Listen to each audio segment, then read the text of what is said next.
Welcome back to Green Enterprise, a partnership between my company, Digital Venture Partners, and Black Enterprise, where every week I have a conversation with prominent Black cannabis entrepreneurs that are making inroads to success in cannabis, but more importantly, creating architecture for other Black entrepreneurs to come into the space to find success.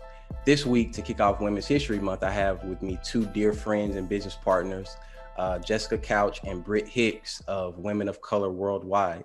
How are y'all doing today? Good, Andrew. How are you? I'm doing great. It's an honor to finally have a conversation with you guys on a public platform because we've had several conversations about, just the position of Black entrepreneurs, particularly younger ones within cannabis and kind of how we can transition our skills into the space. So I'm excited for both of you to share your insights with our viewership today. Absolutely. So I'll start with Britt and then go to Jess. I would love for you guys to give our viewers an idea of what was your background before you got into cannabis, and then also how you two came together to form your partnership.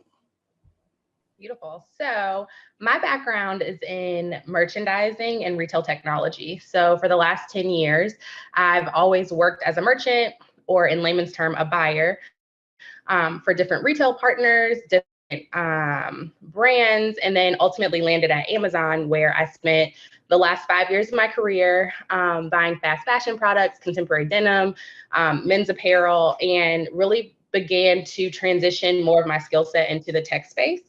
And so in doing that, I've just really began to develop my acumen for negotiation, vendor management, and just helping really hundreds of brands build their businesses and be more customer centric in terms of e-commerce. And so I connected with Jessica because I was looking to really engage with other women of color and Black women who were working in retail tech and fashion tech at the time. This was like circa 2017, 2018. It was still very early on in the industry. And I found her skill set to be really interesting. So I'll let her kind of share more about what she was doing at the time in New York. Absolutely. So, my background is in fashion technology. So, I've been working for tech companies who are trying to solve problems. One of the things I really like to do is identify gaps and like fill those gaps with solutions. And so, I was doing that in fashion independently for a few years in New York. I was a thought leader in the space and really on top of the idea that fit would change fashion. Both Britt and I come from a fashion background. So, I did fashion product development. And then I went and studied at Cornell for technology in retail. So when Britt and I met, I was in a different space in my career and also looking for a partnership. So not only did I want partnership, but I wanted to see more women of color to kind of figure out were we all having the same problems or what could we do to fill the gaps in the industry. And so a lot of our skill set kind of creates this duality of our business where we have both sides. We're both creative and we're both tech minded. We're both understanding all of the aspects of things like fashion or beauty and now cannabis, but we also understand data and insights in the future and all of these wonderful things. So that's our background in a nutshell. But before we got into cannabis, we were really doing the same thing. We were trying to solve problems, match people to products, and also understand how are women of color specifically going to be affected in some of these verticals. And now with cannabis, that's what we're gearing up our agency towards, because we do have an agency together, is figuring out how do we serve women of color in this space, as well as how do we create more equity opportunities. Okay, great. And I would love, I'll go back to Jess for this question. What do you see as like the shortcomings for how brands try to or don't try to court the Black woman consumer? I think there's this overarching idea in cannabis that you shouldn't market to women and that they'll just consume what their boyfriend or brother or whomever brings home. And I don't think it's a lot of women focused brands. What do you think the effect negatively is on cannabis through that thought by most operators? That is such a great question. The negative effect to answer the question is you're probably losing millions of dollars by not marketing to women specifically. Traditionally, yes. In kind of like the illegal market, a lot of women relied on boyfriends or partners to choose their selection of weed products. However, women want their expectations managed. So the reasons why we smoke, our behaviors around even ingesting cannabis is completely different. We do it for medicinal purposes. Like we're interested more in how we're going to feel. We still have to work. We still are dealing with children and families. So what we're looking for is a different experience than what traditional brands are catering to. I think what they're missing, a lot of traditional brands, is that people who engage in cannabis aren't potheads, right? So it's not like this guy who's a hippie, he's a pothead, he just smokes all day, he's a stoner. That is kind of like a negative stereotype about cannabis that needs to be washed away. Women are extremely intelligent. We're very analytical. We have a lot of buying power. We are looking to manage things like our anxiety. We're looking to manage things like our women's health. All of those things is what we're turning to complementary and alternative medicines for. So Britt and I, we're doing a little bit of research right now on how women want to consume and engage in cannabis. And what we learned is that Black people, especially Black women, represent 78% of the complementary and alternative medicine users. So complementary and alternative medicines are like, okay, well, I don't feel good. Let's have some tea. Let's pray. Let's meditate. It's any other alternative to actual pharmaceuticals. And we're already on top of that. And it's not just Black women, it's women of color in general, but there's a complete disconnect between what brands are advertising with the lifestyle of cannabis, and even like the lack of description of how is this going to affect me? You know, like you have to go on Leafly, you have to go and ask people and do all that, when it's like, by understanding a female consumer, you should be tailoring your marketing, your copy, and all of your advertisements in a different way so that you can capture us, because we're here and we have the spending power. Yeah.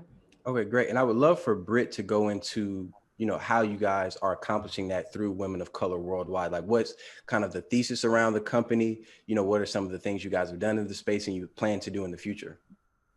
Yeah, so thank you for that question. I think it's a great question. So Women of Color Worldwide is our community. It's our consumer-facing brand where we discuss all of the things that Jessica just mentioned, whether it's in beauty, fashion, or wellness and cannabis products.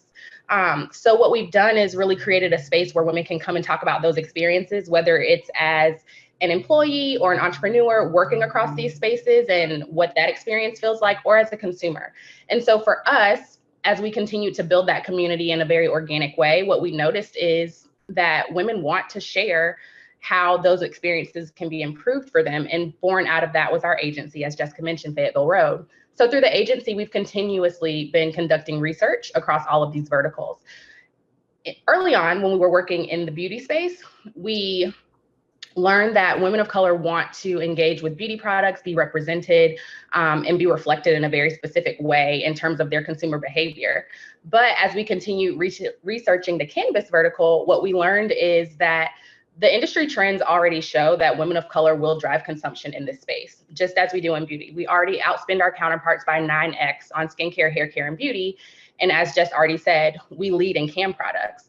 So when you think about the legacy market and how women may have consumed products previously, as you said, your friend, your homeboy, whoever is well-versed in that space may be offering you product, and you're consuming or ingesting that based on what's available to you. But as the market continues to legalize, women want to consume those products in a very different way. When you walk into any CVS and pick up a product, it's going to tell you three things. It's going to tell you what's in it or the active ingredients. It's going to manage your expectations around what it's going to do. And then it's also going to give you some instructions on how to use it. So we all know that when you walk into a dispensary, you don't have that level of product information currently today. And that's how women want to shop. We need MSOs and brands to start to mimic some of these consumption behaviors after the skincare, beauty, and health brands in a way that it makes it a better shopping experience for women. And we can manage our expectations around consumption and engaging with these products based on product efficacy and the solutions that we need for our bodies and our families. And so as we continue to conduct more and more research, those are the things that we're discovering and learning and wanting to share with our partners. Okay. And I'd like to add that that was so well said, Britt. And we want to kind of remind brands that even the beauty brands haven't gotten it completely right. So a lot of things that we do outside of cannabis is helping these brands get it right when speaking specifically to women of color. Because when you're talking to women of color, it's going to be different than other ethnicities who don't have these cultural nuances. They don't use complementary and alternative medicines. They can't self-identify as their individual needs. And I think that there is a missing opportunity to say, hey, for this group, especially Black women, what do you guys need and what are you looking for? One of the things Britt and I discuss often is people look at Gen Z, which is a huge population of people, which is great. But you forget that people that are our parents' ages, that are 55 and up, they are also looking to complementary and alternative medicines as well, especially for women's health when it comes to menopause or anything. Like, we are forgetting about that consumer. And we have a little joke amongst our friends who do engage with cannabis. It's like all of our moms will like secretly ask for a gummy or something. They're like, let me get those gummies, because it's like maybe they don't want to smoke, but they do want to get the feeling of, well-being and wellness from it. It's just different in how they're procuring it. So there is a huge opportunity, but right now there's not enough data, and we're really trying to solve that problem. And transition to a more personal question, because I personally believe as a professional in cannabis that the space has been slow to welcome and invite inclusion for Black women entrepreneurs in the space. It's obvious through just the ownership demographics that it's predominantly straight white male owned, and a very small slice of it goes to everyone else, but the smallest slice is Black women. So you two operating in the space, what do you think you could lend for advice to other Black women who are qualified and may be able to excel over here, but don't really see an available entry point? Like, what is some of the advice you would give to other Black women who deserve to be over here as well? Yeah, I'll start. I think that attending things like that is why we have Canna Conversations, because we wanted to present a safe space for people to listen to experts across the supply chain, especially women of color, Black women, and learn like there is a place for me in this industry. Oftentimes, when Britt and I do these type of events, we're gearing them towards education, knowledge share, and community building for real, because it's like, first you need to learn about something, then you need to learn who it is that can be your ally or a liaison to you, and then you can make a decision to join. My advice would be to attend the events that's geared towards your curiosity, as well as reach out to people in the industry.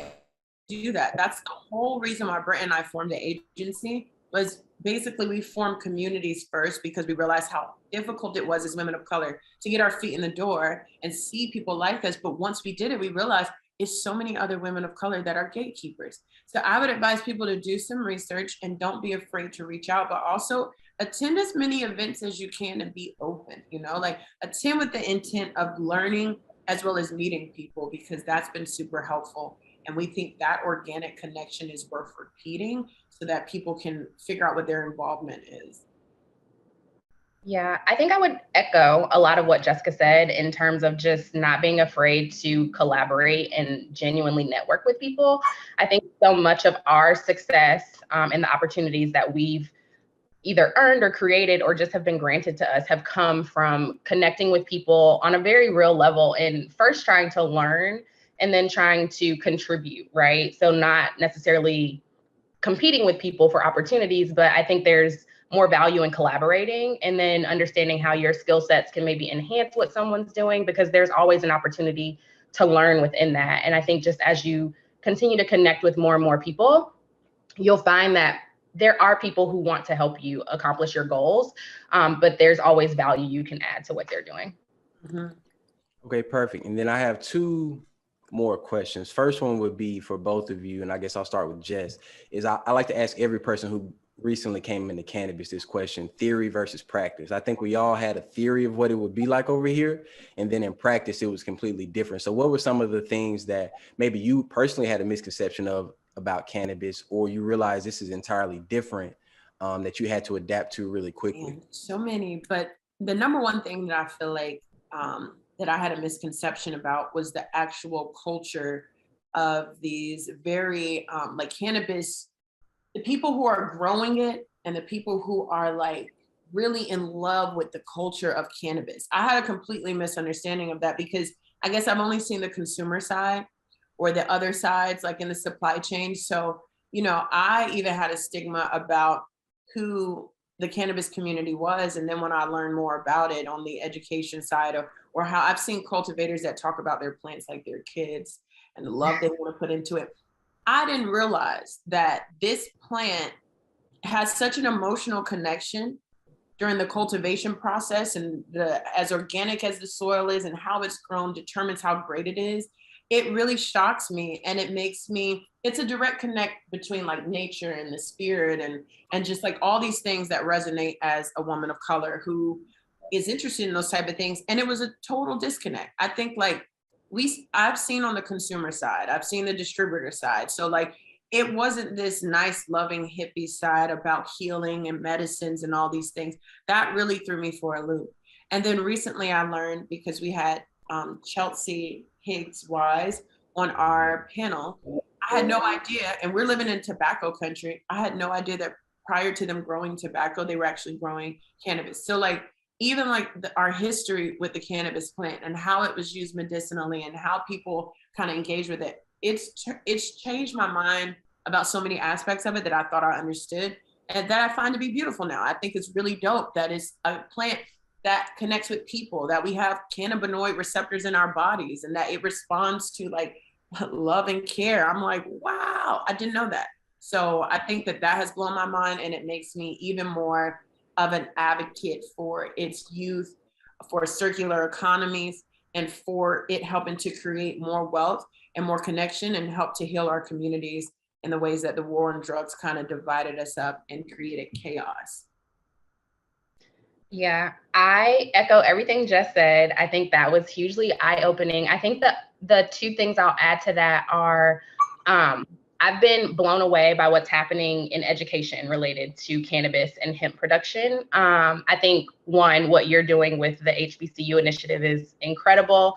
Attending the first event at Southern, we learned so much about the strides they're already taking with medicinal plant wellness, and the fact that there are already 20 products on the market produced by a Black college in the state of Louisiana is like, that's mind blowing. And I think these are things that people just are not aware of. And we don't have that level of product education, as Jessica said, to even understand like where the industry is, but also creating those opportunities for circular economy where I can guarantee that there are people who would want to invest in and support that business. So I think that that's incredible. Or even going back to some of the conversations we've had offline that our audience hasn't been privy to, but I graduated from North Carolina A&T. I'm very proud of my university. They have a hemp institute that has been doing research in this space for over 10 years in a state where cannabis is not legal, but academia is so far ahead of where we think the cannabis industry is or should be in terms of product education and just product innovation. Like, I find that mind blowing, and I almost feel like it's intentional, right? That like that information is not out there and available for our communities. So I think that's thing number one. And then thing number two is just learning more and more about the ancillary market that supports the cannabis industry. I feel like that's a really great space for people who want to be involved, but maybe don't understand the supply chain fully or don't want to engage in plant touching. There are literally hundreds of opportunities across the cannabis industry where you don't necessarily have to touch or even directly engage with the plant, but can still lend your skill set to the space. And so I'm really excited about those things. And I think they were very eye-opening just as we continue to engage more with different institutions and brands and partners. I want more people to know about that. My next question for both of you is, being from North Carolina, like, what's your opinion on the state of cannabis in your particular state? I know North Carolina has been one of the slowest states to move upon cannabis, much like my home state, Alabama. And there's so many Black people in Alabama, Georgia, Mississippi, all these states that have been very slow to get onto the developing opportunities for cannabis. So what is the idea around the plant in your home state, and how do you hope to like improve that in the near future? That is a great question. We absolutely hope to first educate all of the conservatives in our state who probably have a misconception about cannabis and all of its uses across the supply chain on why this plant is not only super important to cultivate, but why it's helpful on the medicinal side. We also, I mean, I'm a little disappointed, but we're in the South. So you know that the Southerners are traditionally conservative, and their cares and worries are a little different than maybe generally people of color all the time, and that's totally fine.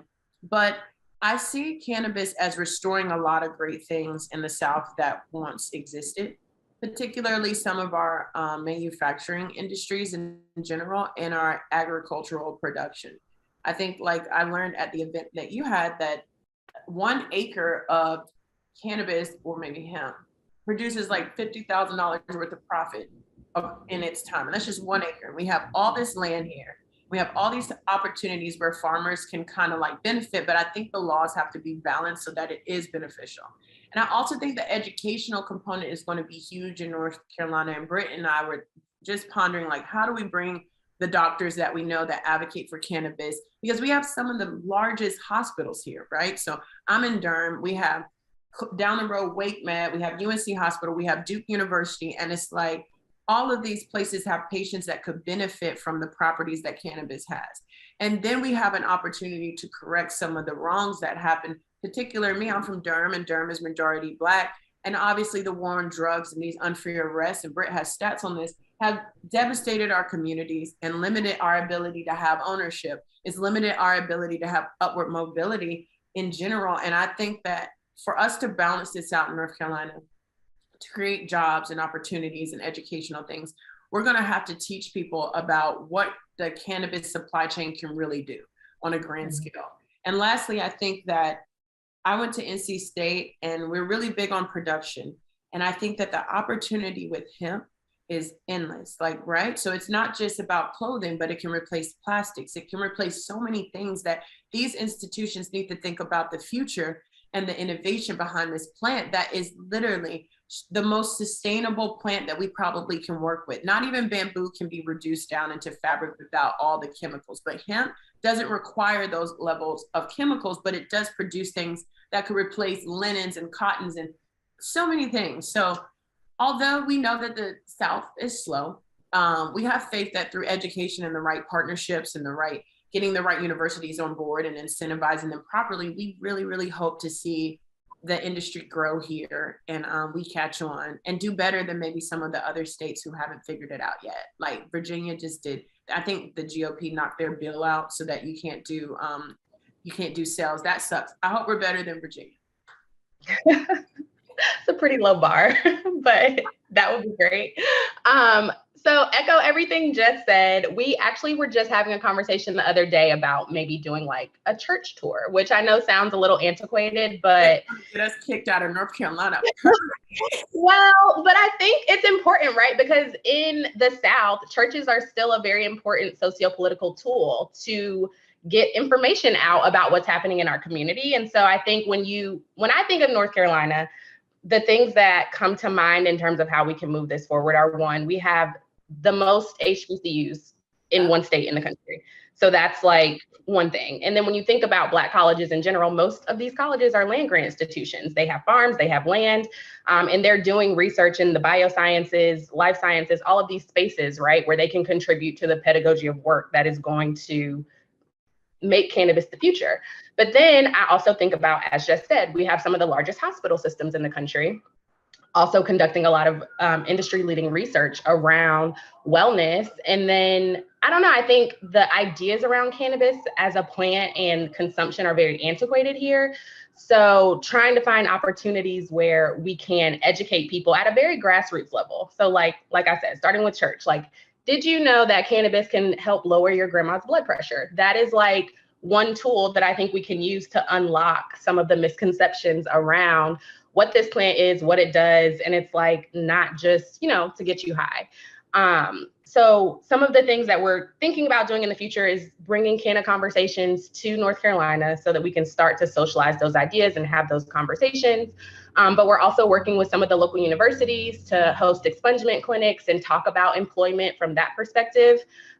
Expunging your record can increase your lifetime income by 25%. That's really important for people to know. And specifically, again, in North Carolina, where we have some of the largest military bases, men who are truckers or maybe own trucking companies, they can't get on these bases with their trucking credentials if their records have not been expunged for these crimes that people are now making like millions of dollars, right, selling cannabis. I don't know. I just think we have a very deep and rich history with the war on drugs, specifically here in North Carolina.